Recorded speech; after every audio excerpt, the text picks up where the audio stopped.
Hello guys, welcome back to my channel. At ngayon for today's video ay ipapakita natin yung mga alaga natin guys. Pasensya nga pala guys, medyo natagalan po tayo sa pag-post ng bagong video. At eto na nga yung mga Rhode Island Red guys, nahitlog na po sila.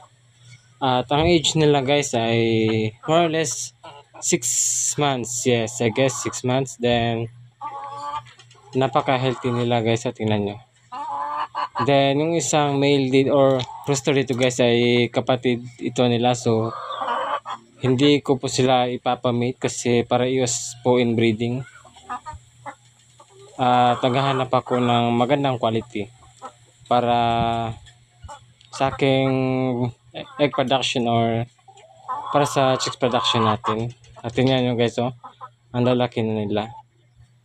Binili ko po ito guys is mga 10 pieces sila, pero namatay yung dalawa. So ang naiwan is 8 lang sila ito guys.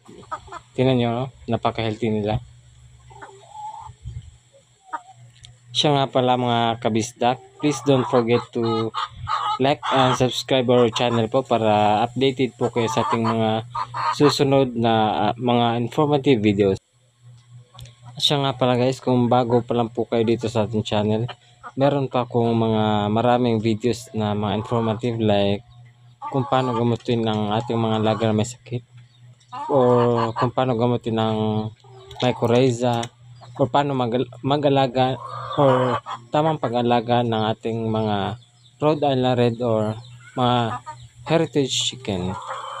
Pwede nyo pong hanapin sa ating channel.